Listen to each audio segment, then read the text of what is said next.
from the headquarters of Telesur English in Quito, Ecuador. I am Estefanía Bravo, and this is From the South.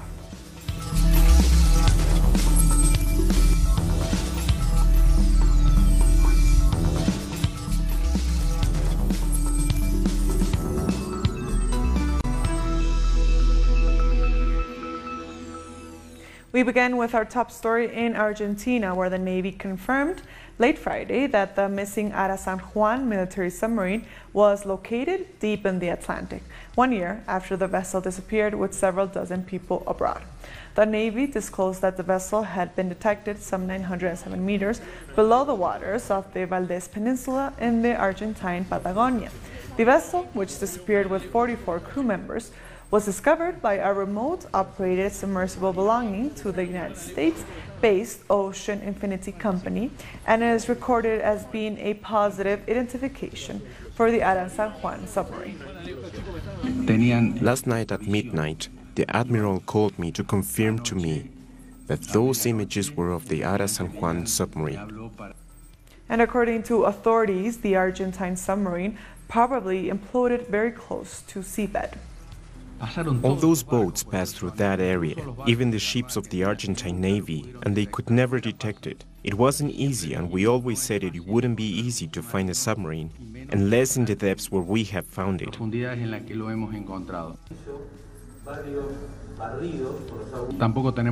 We also don't have a remotely operated vehicle to go down to those depths to check the seabed, and we don't have the equipment to extract a vessel with those characteristics. The ARA San Juan submarine is at a depth of 907 meters. Its parts, detached from the resistance hull, are in an area of 80 per 100 meters. The vessel was found just 2 days after the families of the missing sailors gathered to commemorate the lives of their loved ones. Relatives of the crewmen continue to express disappointment with President Mauricio Macri's administration, indicating that they are still awaiting concrete answers about the fate of their loved ones and demanding actions be taken in order to recover the bodies. We have our doubts that it's empty, the bottom. The doubt is that if we don't see it, we can't have closure. Therefore, we are going to demand that the president find a way to get the remains of the crew members out, because it's possible. The company said so. Our correspondent in Argentina, Sabrina Roth, brings us more on the recovery of the ARA San Juan submarine.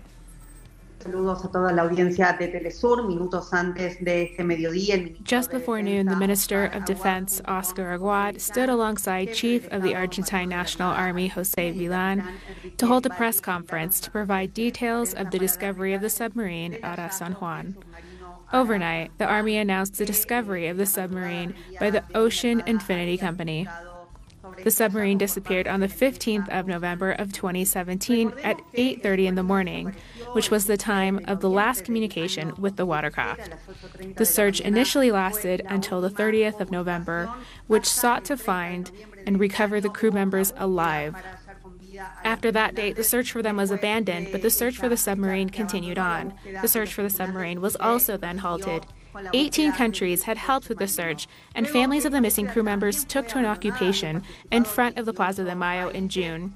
They demanded that the government retake the search.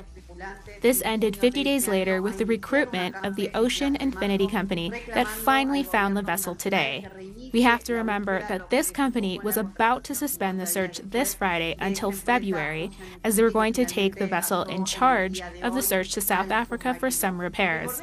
At last, they found the 24th point, and before suspending, they decided to come back to do a last combing through that ended up in the discovery. One of the main points made during the statements given by the defense minister was when he stated that Argentina does not have the means necessary to recover the ARA San Juan, and that they do not have the capacity as well to reach it where it was finally found. The next steps to take will be under the decision of Judge Marta Yanez, who is in charge of the investigation. We thank Sabrina for that report. And moving on, the InterAmerican Summit is coming to a close in Guatemala with a joint communique recognizing migrants' rights signed by foreign affairs ministers during the two-day summit. Representatives from nearly all of the 22 countries in the Ibero-American region attended the summit in Antigua, Guatemala. The conference takes place under the backdrop of rampant poverty and violence that has led nearly 10,000 Central American migrants to leave their countries of origin and head to places where they have faced rejection and mistreatment. And at the summit, Telesur spoke exclusively with Cuban Foreign Minister Bruno Rodriguez, who said that the health program Más Médicos in Brazil suffered a setback following the parliamentary coup in Brazil. Here is what he had to say. During my intervention, I discussed the More Doctors program in Brazil, which Brazil has had broad participation in. In Brazil, the governments of Lula and Dilma implemented social programs that brought 38 million Brazilians out of poverty, among others. But unfortunately, after the parliamentary coup in Brazil, there has been a reversion in social programs and policies. But in spite of that, Cuba has maintained its participation in the Mais Médicos, or More Doctors program, considering the fact that it helps families in Brazil who need it the most. The Cuban foreign minister also took the time to reiterate his support for Venezuela and Nicaragua at the summit. As we face growing threats from imperialist supremacy and unilateralism, as well as a revival of the Monroe Doctrine from the U.S. government, it's essential that we maintain the principles that make Latin America and the Caribbean a peaceful region. We reiterate our solidarity with the Bolivarian Republic of Venezuela and the Republic of Nicaragua as they face coercive measures, manipulation, and foreign interference. And now to Mexico, where the Central American migrant caravan is arriving at the border crossing of El Chaparral, where they will officially submit their asylum request. Our correspondent, Pablo Pérez, brings us the details. We are here at the border crossing of El Chaparral. Here's where the migrants are presenting their requests for asylum. It is very important to know that this process has a long waiting list that could even take up to 4 months. Many lawyers and social service workers are heading to Tijuana to help the migrants in this process. It is also important to say that the military deployment at the border has caused Mexican citizens to fear crossing the border, especially during this holiday season. We will stay here in Tijuana to keep you informed. And Central American migrants are also waiting in line outside a U.S. port of entry in the Mexican border city of Tijuana, hoping to apply for asylum or secure another opportunity to enter the U.S. after spending more than a month on the road in order to reach the border. The truth is, we are lining up here for an opportunity. We all want an opportunity in the United States to be able to work, because in our country there are no jobs, only bad things. We can already breathe in peace. We have arrived into the point we needed to take the next step to the United States. But as the main body of the migrant caravan continues to arrive in Tijuana, workers on the U.S. side are reinforcing the border wall with barbed wire. This as an attempt at stopping migrants from entering the country illegally. Stay with us for the latest news as members of the caravan attempt to enter the United States. We'll be back very soon. Stay with us.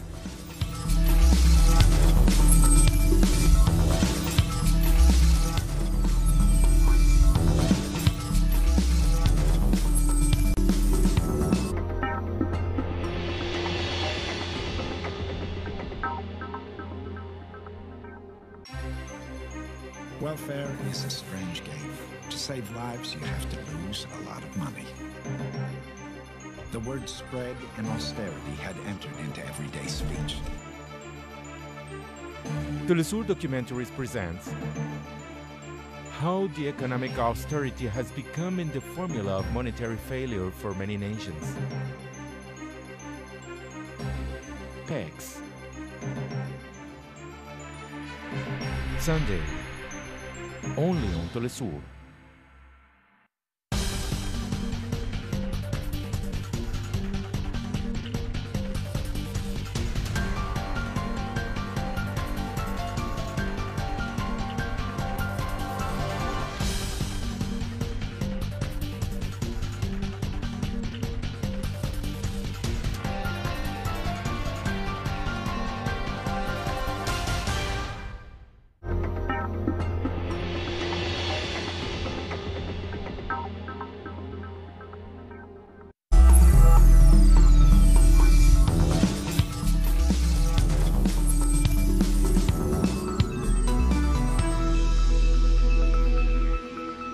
Welcome back. Former Vice President of Ecuador, Jorge Glas, has reached 28 days of hunger strike as protests to human rights violations against him.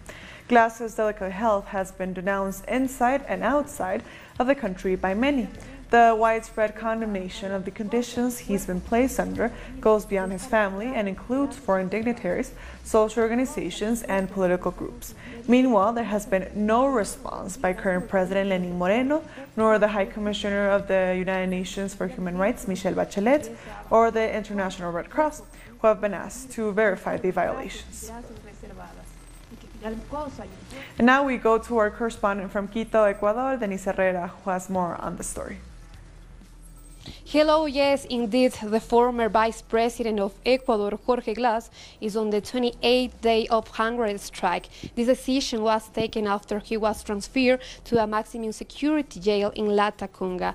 According to the government, this decision was taken for security measures after the flight from the country of the ex-Secretary of Communication, Fernando Alvarado.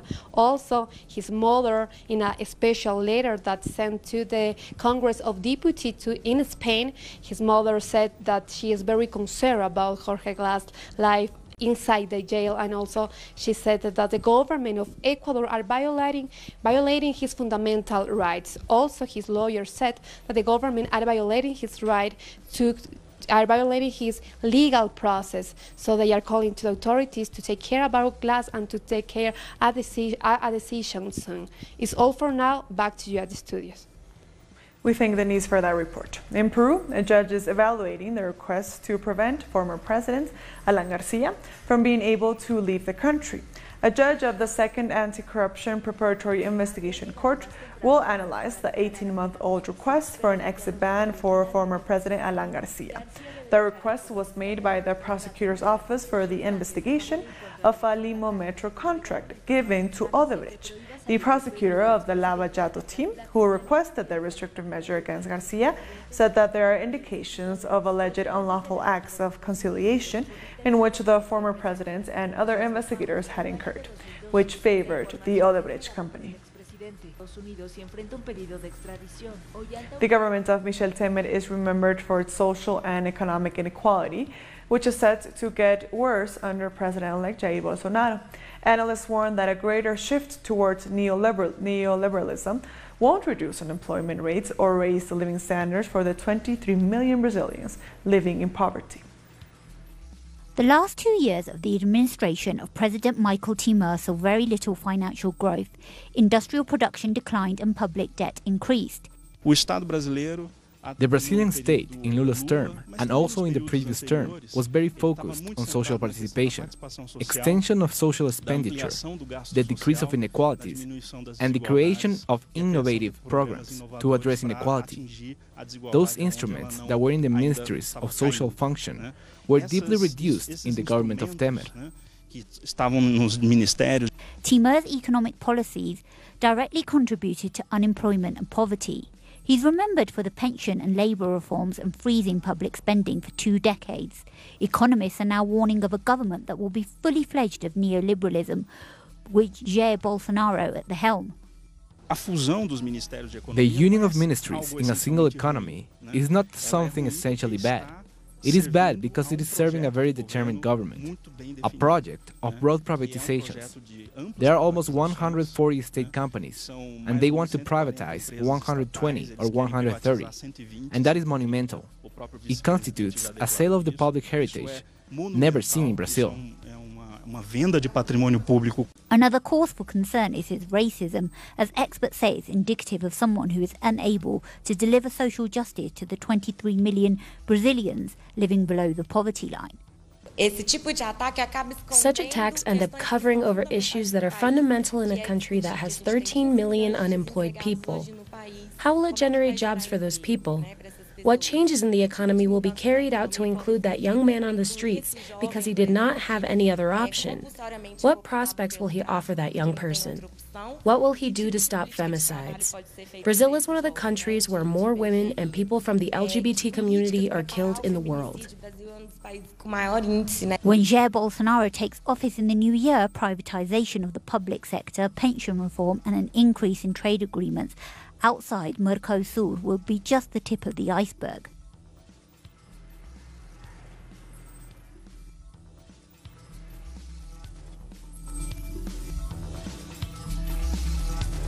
We now go to the Caribbean island of Antigua, where stray dogs are growing people across.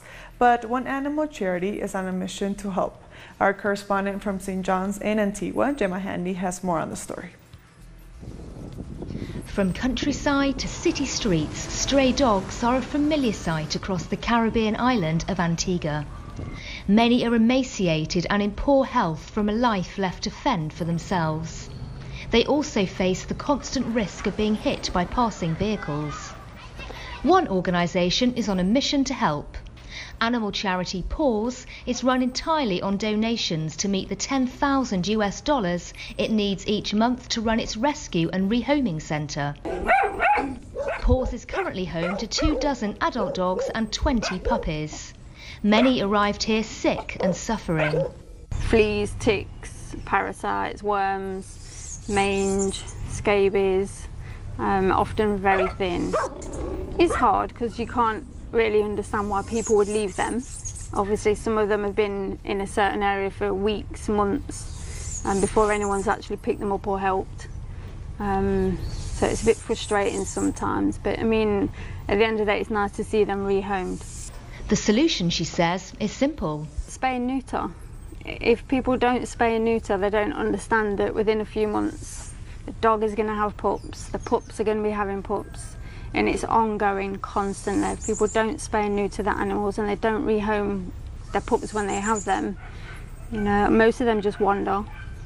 Most people think that if their dogs had pups and they wander, someone will take them up and they'll be okay. It's not the case. Volunteers who donate their time are a lifeline. I'm just here to do the bookkeeping, to keep the records straight and enter everything into the computer, and then it gets turned over at the end of the year to the accountant for the audit. I think without Paws there'd be a lot of animals that wouldn't have survived. There'd be a lot of animals out on the street starving and going a slow way instead of, you know, finding a home. These are some of the lucky ones. With so many dogs on the streets, Paws gives priority to the orphaned, the abandoned and the abused. 14-year-old Hopalong was rescued from an asphalt plant, the sole survivor of a pack of 10 deliberately killed by poisoning earlier this year. Staff work hard to socialise the four-legged residents in their care and improve their chance of finding a forever home. Paws has successfully rehomed more than 100 dogs this year alone. But with the intake rate still exceeding that by 10%, the country faces an uphill battle to reduce the number of those left on the streets. Gemma Handy, Telesur, Antigua. We'll be back very soon. Stay with us.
Welcome back. Tear gas and pepper spray were deployed by French police in Paris on Saturday as thousands of demonstrators took to the streets to protest against the recent spike in petrol and diesel prices.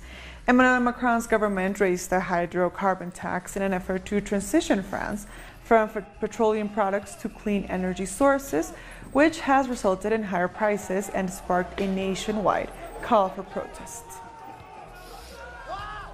The massive demonstrations brought traffic to a halt all across the city.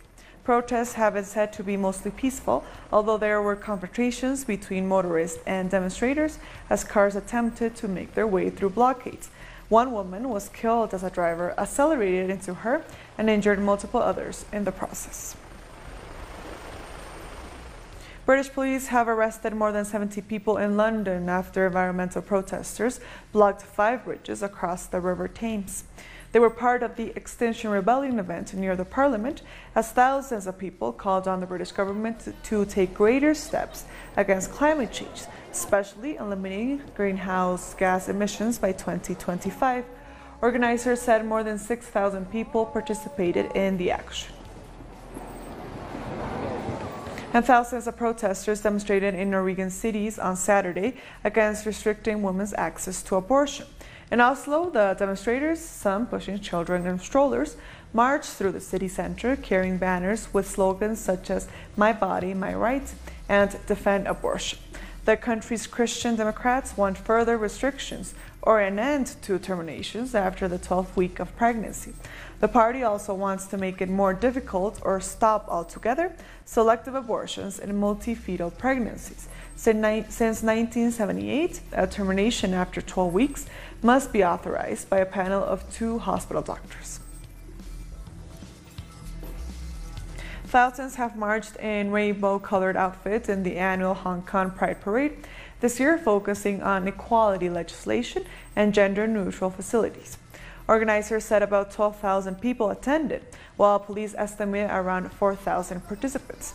The parade this year celebrated its 10th anniversary and also saw its first worship service. Same-sex marriage is not legal in Hong Kong, but in July of 2018, the city made a landmark decision to grant spousal visa for same-sex couples. Asia-Pacific Economic Cooperation leaders put on shirts in bright red and yellow colors for a gala dinner in Port Moresby on Saturday. China's efforts to win friends in the resource-rich Pacific have been watched warily by the traditionally influential powers in the region, Australia and the United States.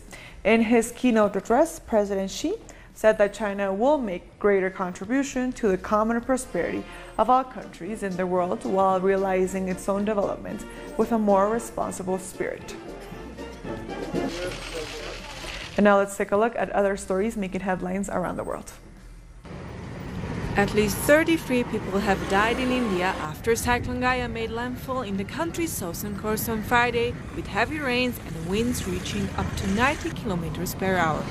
Most deaths were caused by flooding, collapsing buildings, and electrocution. Nearly 82,000 people were evacuated, while the cyclone uprooted about 30,000 electricity poles and more than 100,000 trees. Thousands of Czechs have taken to the streets in Prague demanding the resignation of Prime Minister Andrej Babiš over defrauding the European Union. The protest coincided with the anniversary of the Velvet Revolution that saw the transition from communism in the former Soviet bloc state in 1989. Babiš has denied all allegations.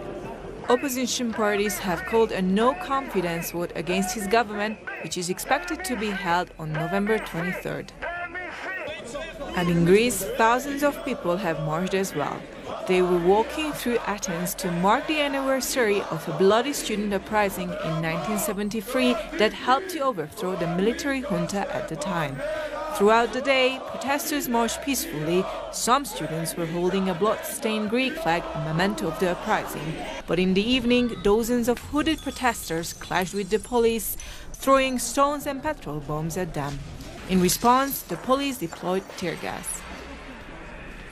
For us, it's a symbol of the Greek people for resistance, and this resistance goes on today.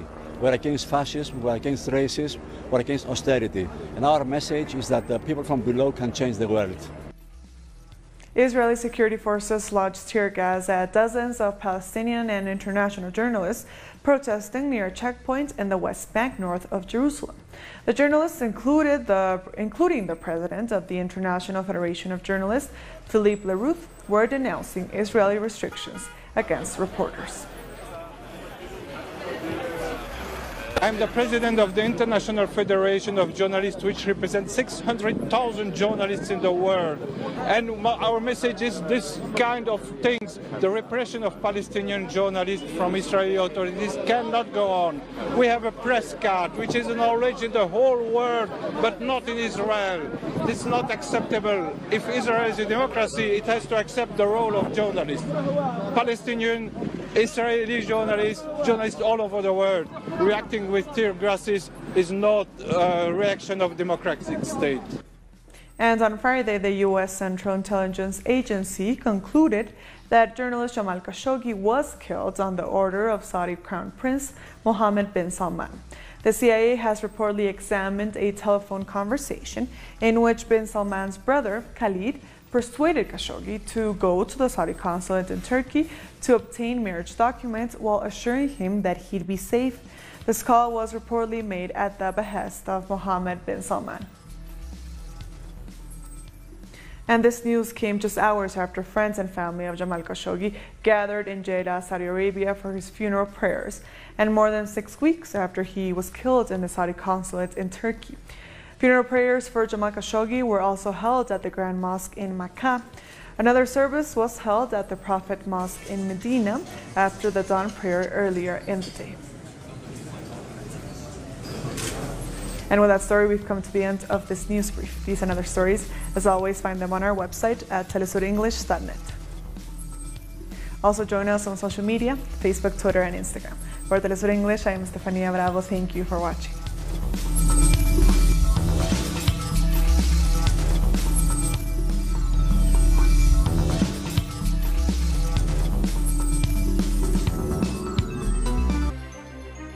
Welfare is a strange game.